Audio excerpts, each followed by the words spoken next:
चलिए बच्चों, हम लोग क्लास 7 का दूसरा क्लास करते हैं, जिसमें पेज 3, 4 को हम लोग कवर करेंगे। इसमें जो गांव या शहरों में रहने वाले से परिचित नहीं था, वह उस गांव या समाज या संस्कृति का हिस्सा नहीं था। ध्यान देने योग्य बात यह है कि एक ही गांव या शहर में रहने वाले दो व्यक्ति एक दूसरे के लिए विदेशी नहीं थे, चाहे वे किसी भी जाति या धर्म से संबंध रखते हों। कहने का मतलब ये है कि प्राचीन समय में विदेशी शब्द किसको कहा जाता, विदेशी किसको कहा जाता था, और अब उसी विदेशी शब्द का अर्थ अलग होता है। अभी विदेशी शब्द का अर्थ ये हुआ कि जो भारत का नागरिक नहीं है वो विदेशी है, लेकिन यही बात पहले क्या था, प्राचीन समय में मध्यकालीन भारत में जो गांव या शहरों में रहने वाले से परिचित नहीं थे उनको विदेशी मान लिया जाता था। वह उस समय गांव या समाज की संस्कृति का हिस्सा नहीं होता था। मान लीजिए एक गांव के लोग दूसरे गांव में जाकर कुछ बेचने, व्यापार करने, घूमने चले गए तो वो उस गांव के लिए विदेशी कहलाते थे। ध्यान देने योग्य बात यह है कि एक ही गांव या शहर में रहने वाले दो व्यक्ति एक दूसरे के लिए विदेशी नहीं थे, चाहे वे किसी जाति धर्म के हों। किसी जाति धर्म के रहने वाले, अब मान लो अलग अलग जाति धर्म समुदाय के रहने वाले लोग एक गांव में रह रहे हैं, वो विदेशी नहीं माने जाते थे। लेकिन परंतु वही एक गांव के लोग, अलग अलग जाति धर्म के लोग अगर दूसरे गांव में चले गए तो उसके लिए वो विदेशी हो जाते थे। इतिहास में काल निर्णय। 19वीं शताब्दी में बहुत से अंग्रेज इतिहासकार हुए, जैसे जेम्स मिल ने, जिन्होंने 1817 ईस्वी में ब्रिटिश भारत का इतिहास लिखा, जिसने भारत की संस्कृति के प्रति आलोचनात्मक विचार थे। इन्होंने भारत के इतिहास को 3 कालखंडों में विभाजित किया, हिंदू, मुस्लिम और ब्रिटिश। लेकिन इस विभाजन में बहुत सी कमियां थी। यह विभाजन शासकों के धर्म पर आधारित था, अतः इसने समाज, अर्थव्यवस्था और संस्कृति में हुए महत्वपूर्ण ऐतिहासिक विकास को अनदेखा किया। इस विभाजन ने उपमहाद्वीप की समृद्धि विविधता को भी अनदेखा किया। इतिहास में काल का निर्णय। 19वीं सदी में जब भारत पर ब्रिटिश का अधिकार हो गया, भारत जब अंग्रेजों के अधीन हो गया, उस समय जेम्स मिल नाम के एक इतिहासकार, जो अंग्रेज इतिहासकार थे, 1817 ईस्वी में ब्रिटिश भारत का इतिहास लिखा, जिसमें उसने भारत के संस्कृति की आलोचना की। भारत के बारे में काफ़ी आलोचना की कि भारत की संस्कृति अच्छी नहीं है, इसमें इसके धर्म में बहुत सारी कुरीतियां हैं, शिक्षा के प्रति लोग जागरूक नहीं हैं। ऐसे बहुत सारे आलोचना इसने अपनी इस इतिहास में की। उसके बाद जेम्स मिल ने, इन्होंने भारत के इतिहास को 3 कालखंडों में बांटा। किस कालखंड में? अभी तक तो हम लोग ये पढ़े कि प्राचीन इतिहास, मध्यकालीन इतिहास और आधुनिक इतिहास, लेकिन इसने भारत के इतिहास को 3 कालखंडों में बांटा। एक पहला है हिंदू। जब भारत पर हिंदू शासकों का प्रभाव रहा तो उस काल को हिंदू काल में बांट दिया। जब भारत पर मुगलों का शासन रहा तो उसको उसने मुस्लिम कालखंड के रूप में बांट दिया, और जब भारत पर ब्रिटिश का शासन हुआ तो उसको उसने ब्रिटिश भारत के इतिहास के नाम से इसको लिखा। लेकिन इस विभाजन में बहुत सी कमियां की। उस इतिहास में उसने, ब्रिटिश भारत के इतिहास में उसने सिर्फ अपनी उपलब्धि के बारे में लिखा, और भारत की समृद्धि, उसके महत्वपूर्ण ऐतिहासिक कार्य, उसकी संस्कृति, इन सब को उसने नज़रअंदाज कर दिया। उस पर कोई ध्यान नहीं दिया, उसका कोई महत्व नहीं दिया।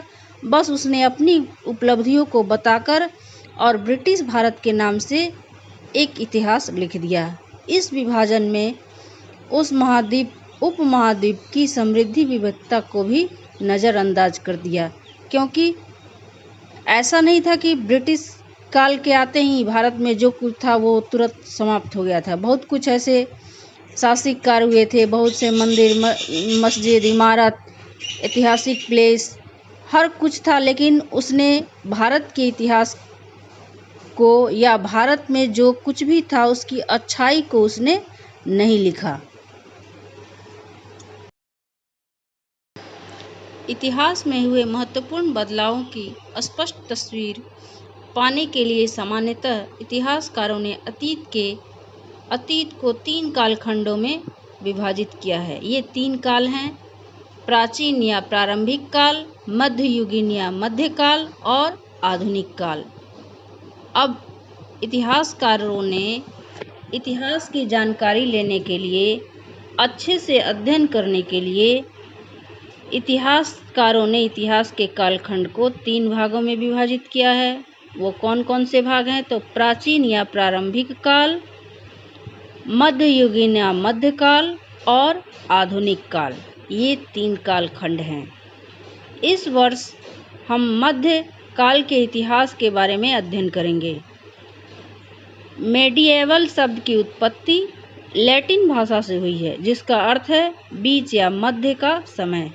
इस प्रकार से मध्यकाल प्राचीन काल और आधुनिक काल के बीच का समय है।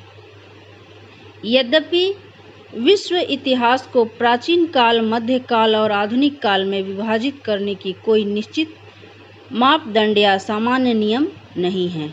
अतः एक देश से दूसरे देश में इतिहास के काल का विभाजन अलग अलग है, भिन्न भिन्न है। चलिए इसको हम लोग समझते हैं। इस वर्ष यानी हम लोग अभी 7 क्लास में मध्यकालीन इतिहास के बारे में पढ़ेंगे।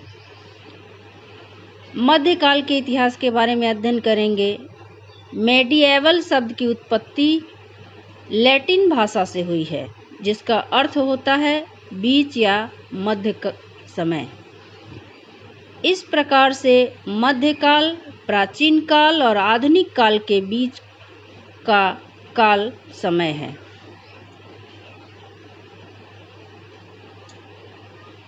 इस प्रकार मध्यकाल क्या है? तो मध्यकाल प्राचीन काल और आधुनिक काल के बीच का समय है।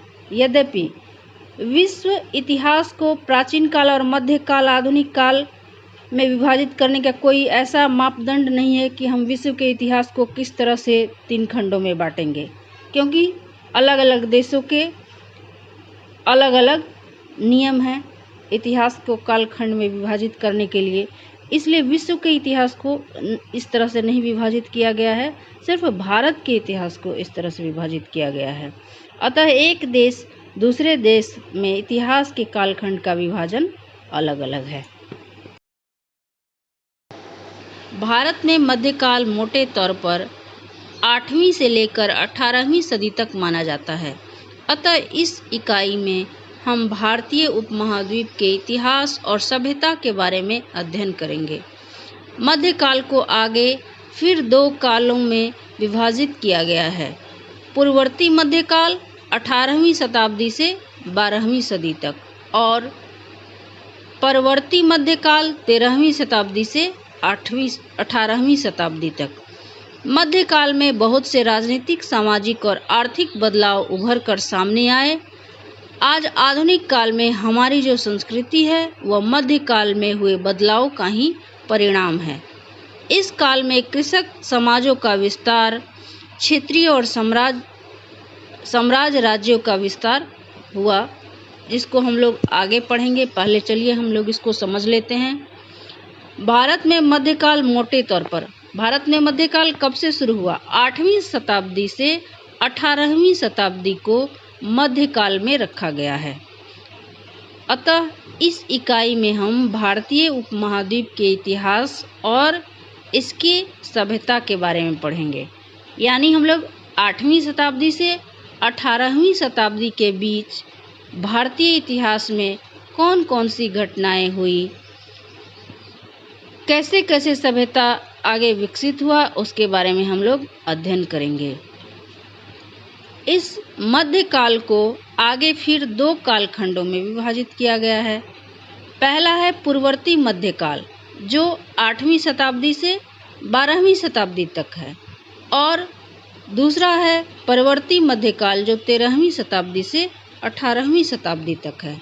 इस तरह मध्यकाल को भी 2 कालखंडों में विभाजित किया गया।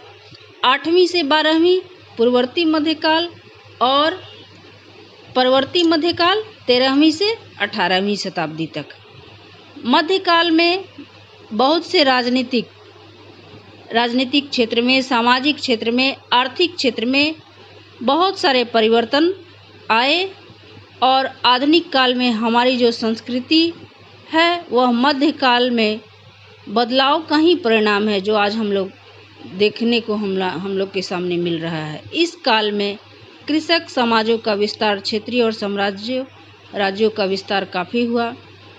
अब मध्यकाल में कैसे घटनाएं हुई, राजतंत्र से लोकतंत्र में हम लोग पहुंच गए, राज्य व्यवस्था से अभी हम लोग सामाजिक व्यवस्था में इस तरह से रह रहे हैं। जो भी परिवर्तन हुए जिसको हम लोग आगे विस्तार से पढ़ेंगे, तो ये सभी मध्यकाल के अंतर्गत हम लोग पढ़ रहे हैं।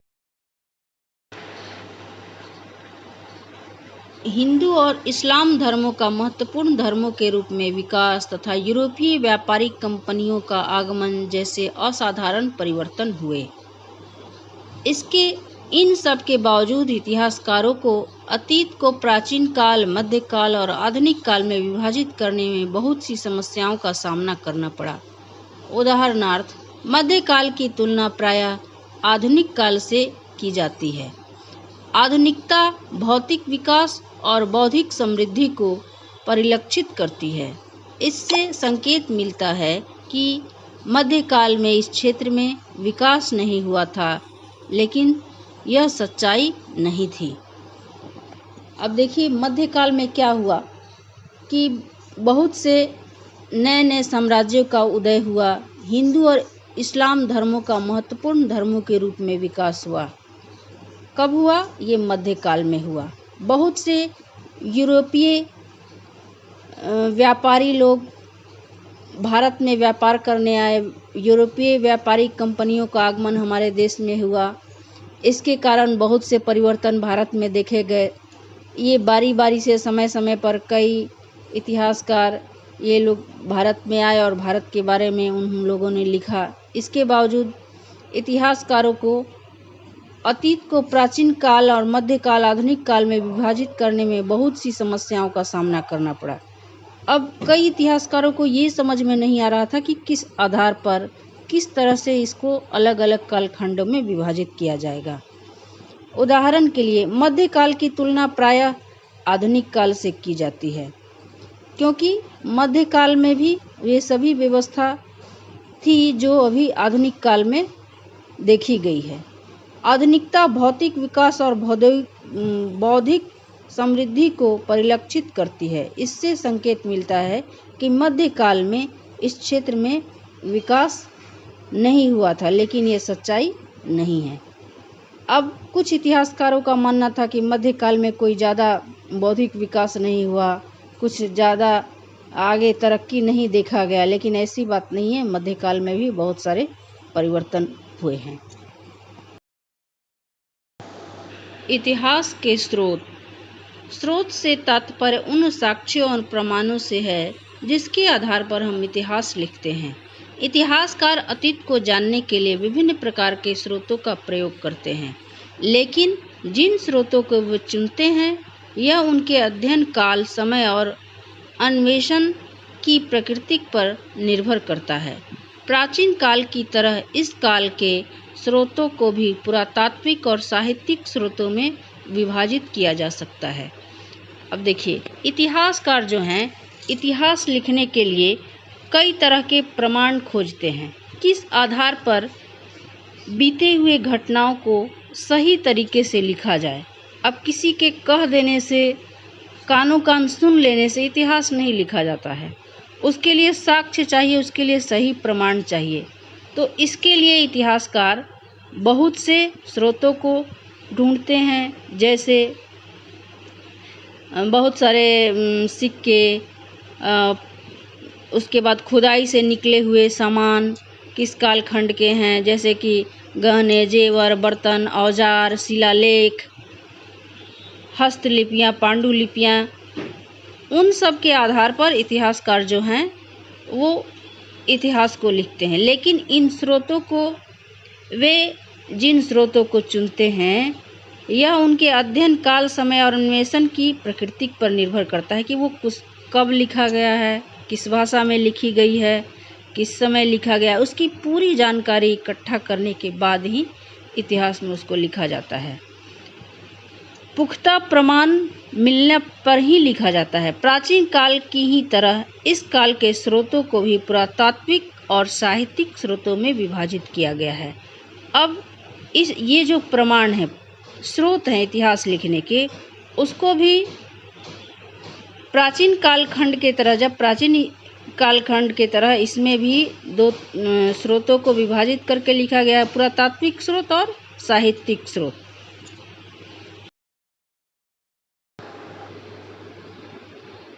इतिहास के स्रोत, अभी जो हम लोग पढ़े, इतिहास के स्रोतों को दो भागों में विभाजित किया गया था, उसी के विषय में अभी हम लोग पढ़ेंगे। इतिहास के स्रोत से तात्पर्य उन साक्ष्यों एवं प्रमाणों से है जिसके आधार पर हम इतिहास लिखते हैं। इतिहासकार अतीत को जानने के लिए विभिन्न प्रकार के स्रोतों का प्रयोग करते हैं, लेकिन जिन स्रोतों को वो चुनते हैं यह उनके अध्ययन काल, समय और अन्वेषण की प्रकृति पर निर्भर करता है। प्राचीन काल की ही तरह इस काल में भी स्रोतों को पुरातात्विक और साहित्यिक स्रोतों में विभाजित किया गया है। तो सबसे पहले है पुरातात्विक स्रोत। पुरातत्व विज्ञान अतीत की संस्कृतियों एवं इतिहास काल के भवनों के अन्वेषों का निरीक्षण और भूमि में पाए जाने वाले वस्तुओं का अध्ययन है। पुरातात्विक स्रोतों से के अंतर्गत मध्यकालीन शहरों की खोज एवं खुदाई, सराय और गांवों या समाज एवं संस्कृति आदि आते हैं। भवन, चित्रकारी, सिक्के, मूर्तिकला और अभिलेख आदि मध्यकाल के इतिहास के अध्ययन के लिए महत्वपूर्ण स्रोत हैं। चलिए अब इस स्रोतों को हम लोग जान लेते हैं। पुरातात्विक स्रोत में क्या आता है? इतिहास को जानने के लिए जो हम लोग स्रोतों का प्रयोग करते हैं उसको दो तरह से विभाजित किया गया है। उसमें हम लोग पुरातात्विक स्रोत पढ़ रहे हैं, तो उसके अंतर्गत क्या आता है? पुरातात्विक स्रोत में अतीत काल की संस्कृतियों, इतिहास काल के भवनों के अवशेष, इसमें खुदाई के द्वारा जो प्राप्त अवशेष होते हैं उसके आधार पर इतिहास लिखे जाते हैं। जैसे पुरातात्विक स्रोतों के अंतर्गत मध्यकालीन शहरों की खोज एवं खुदाई हुई। अब कहीं ऐसी इमारत, ऐतिहासिक इमारत है जो खंडहर में तब्दील हो गई है या धंस गया है, तो उसकी इतिहासकारों द्वारा उनके संरक्षण में खुदाई होती है। पुरातात्विक विभाग होता है इसकी खुदाई के लिए, और उससे जिस शहर, गांव, सराय का पता चलता है या उसको देखकर वहाँ की संस्कृति के बारे में अनुमान लगाया जाता है।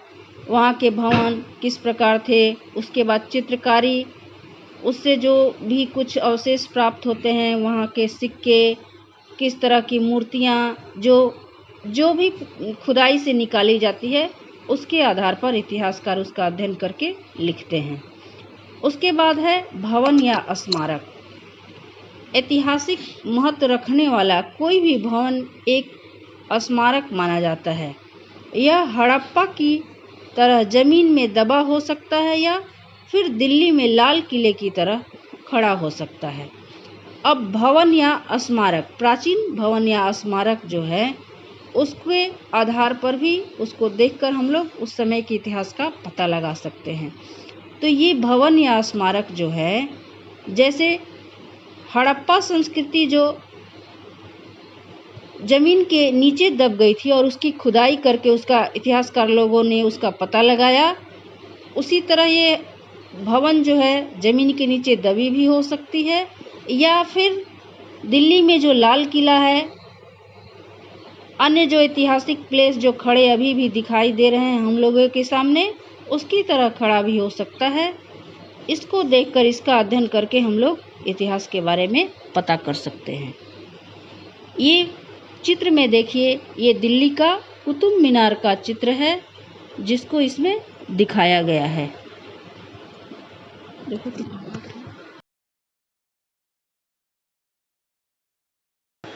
ये स्मारक मंदिर, किले, महल आदि के रूप में भी हो सकते हैं। ये सभी साक्ष्य हमें उस समय की कला और वास्तुकला के बारे में महत्वपूर्ण सूचना देने के साथ साथ समकालीन लोगों के राजनीतिक, सामाजिक एवं आर्थिक जीवन के बारे में भी बताते हैं। इस काल के कुछ प्रसिद्ध भवनों एवं स्मारकों में कुतुब मीनार, बुलंद दरवाज़ा, लाल किला, ताजमहल इत्यादि दिखाए गए हैं। ये सभी इमारतें, भवनें जो है, ये सभी मुगल कालीन, जब भारत में मुगलों का शासक था, ये मुगल शासकों द्वारा बनवाया गया है। ये देखिए दिल्ली का लाल किला है, ये बुलंद दरवाज़ा है जो आगरे में स्थित है, ये आगरे का ताजमहल है। ये स्मारक मंदिर, किले, महल आदि के रूप में जिसको हम लोग देख रहे हैं, ये सभी इतिहास के प्रमाण हैं और इससे ये पता चलता है कि उस समय वास्तुकला कैसी थी, भवन निर्माण कैसे होते थे, और उसको देखने के बाद ये भी पता चलता है कि उस समय ऐसे थे क्या, आज हम लोग इस तरह के हैं। और उनका उस समय राजनीतिक और सामाजिक जीवन इतना विकसित था, इतना आगे था उस समय मध्यकालीन भारत में भी।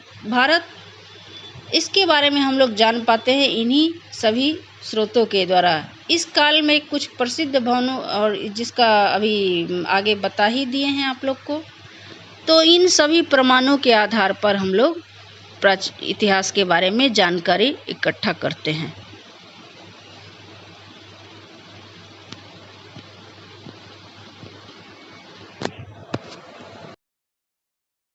चित्रकारी एवं अन्य स्रोत। चित्रकारी इस काल के इतिहास के अध्ययन का एक महत्वपूर्ण स्रोत है। यह हमें उस काल के रीति रिवाज, खान पान की आदतें, वस्त्रों एवं आभूषणों के बारे में जानकारी देती है। हम पाते हैं कि इस काल में चित्रकारी की बहुत सी विधाएं विकसित हुई। अन्य स्रोत भी हैं जैसे मूर्तिकला, मिट्टी के बर्तन, आभूषण आदि भी हमें इस काल के बारे में महत्वपूर्ण जानकारी देते हैं। देखिए, इस चित्र के माध्यम से हमको ये पता चलता है कि उस समय भी मध्यकालीन भारत में भी हमारी संस्कृति इतनी विकसित थी। उस काल में के रीति रिवाजों को, उस समय के खान पान को, उस समय के वस्त्रों आदि आभूषणों को इस चित्र के द्वारा दर्शाया गया है। क्योंकि हमारे सामने जो भी घटनाएं होती है, जो कुछ होता है, उसको हम लोग चित्र के माध्यम से दर्शाने की कोशिश करते हैं, वही इसमें दिखाया गया है। हम पाते हैं कि इस काल में चित्रकारी की भी बहुत सी विधाएं विकसित हुई थी। किस काल में? मध्यकालीन भारत में, जब मध्यकाल का इतिहास चल रहा था उस टाइम। उसके बाद इसके अलावा भी बहुत सारे स्रोत हैं जैसे मूर्तिकला, मिट्टी के बर्तन, आभूषण आदि भी हमें इस काल के बारे में महत्वपूर्ण जानकारी देते हैं। ये सभी इतिहास के स्रोत हैं जिससे हम लोग इतिहास के बारे में, जिसका अध्ययन कर हम लोग इतिहास के बारे में अच्छे से जानकारी प्राप्त कर सकते हैं। अब हम लोग इतिहास के स्रोत सिक्के पढ़ेंगे। सिक्के के अध्ययन को मुद्रा शास्त्र कहा जाता है। सिक्के हमें किसी विशेष काल के राजाओं, साम्राज्य विस्तार, राज्य की आर्थिक स्थिति, तिथियों, प्राचीनतम भाषाओं, व्यापार, कला, धर्म और साहित्यिक दक्षता के बारे में जानकारी देता है। द्रव्य परीक्षा नामक एक ग्रंथ है, अलाउद्दीन खिलजी के शासनकाल के दौरान लिखा गया, जो कि सिक्कों पर आधारित है। यह उसके शासनकाल में प्रचलित सिक्कों की जानकारी देता है। सिक्का भी इतिहास जानने का बहुत बड़ा स्रोत है।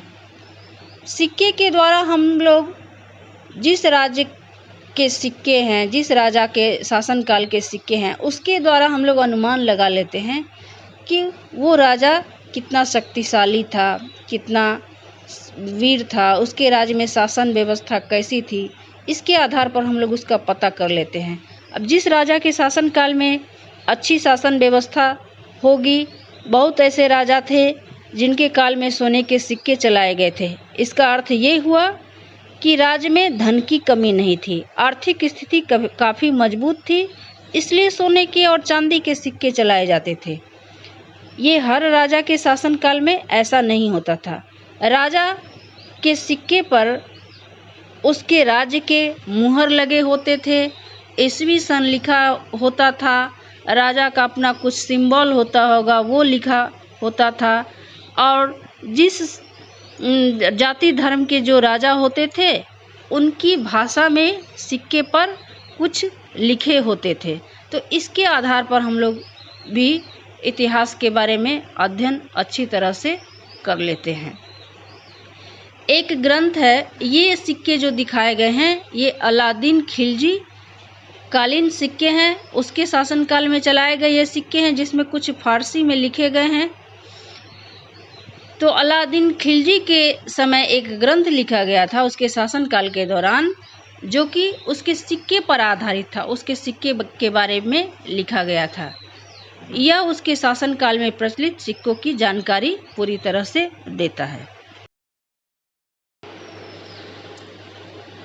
अभिलेख, यह भी इतिहास का प्रमुख स्रोत है। यह अपेक्षाकृत कड़ी सतहों जैसे पत्थर और धातु पर लिखने की कला है।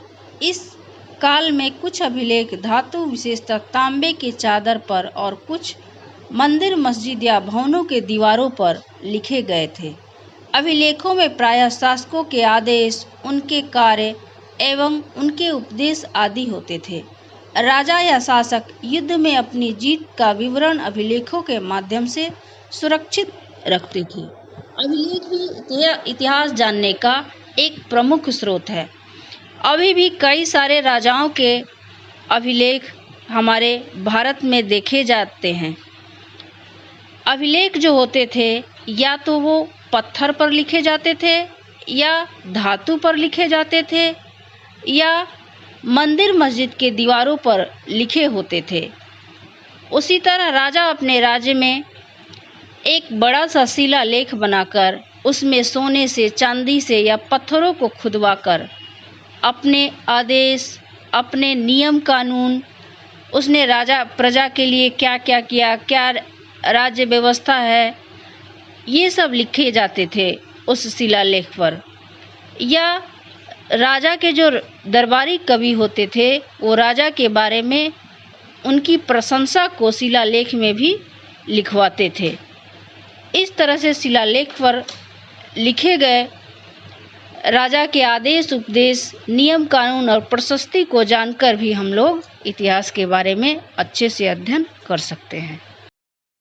संगीत, इस काल में संगीत के बहुत से प्रकार विकसित हुए। ये मध्यकाल के सामाजिक एवं धार्मिक रीति रिवाजों, खान पान की आदतों, वस्त्रों और मनोरंजन के साधनों के बारे में महत्वपूर्ण सूचना देते हैं। अब उस काल के संगीत के बारे में भी जानकर हम लोग उससे उस समय के धार्मिक रीति रिवाज, उस समय के किस प्रकार के खान पान थे, किस प्रकार के वो लोग वस्त्र पहनते थे, उनके मनोरंजन का साधन क्या था, ये सभी हम लोग संगीत के द्वारा प्राप्त करते थे। राजा अपने दरबार में अच्छे अच्छे गायकों को, नर्तकी को बुलाकर अपने मनोरंजन के लिए उनसे नृत्य और गीत सुनते थे और उसका आनंद लेते थे। ये मनोरंजन के साधन थे उस समय के। उसके बाद है साहित्यिक स्रोत। पहले हाथ से पुस्तकें लिखी जाती थी जिन्हें पांडुलिपि कहा जाता था। सामान्यतः पांडुलिपि को लिखने के लिए 2 प्रकार की वस्तुओं का प्रयोग होता था। ये वस्तुएं थी ताड़पत्र और खास तौर पर तैयार की गई यह रियट नामक पेड़ की छाल यानी भोजपत्र। तो साहित्यिक स्रोत जो था पहले इतिहास में, वो लिखने के लिए कोई प्रिंटिंग प्रेस मशीन तो था नहीं, तो जो भी लिखे जाते थे, अब जैसे बहुत बड़े बड़े ग्रंथ, धार्मिक ग्रंथ या राजा के आदेश उपदेश या कुछ भी जो कवि लोग हैं कविताएं लिखते थे, राजा के साम्राज्य विस्तार के बारे में जो कुछ लिखा जाता था उसको हाथ से ही लिखा जाता था। और किस पे लिखा जाता था? या तो ताड़ के पत्ते पर या भोजपत्र पर लिखा जाता था। यही लिखने के साधन थे और इस तरह ये भी साहित्यिक स्रोत भी इतिहास जानने के लिए काफ़ी महत्वपूर्ण है।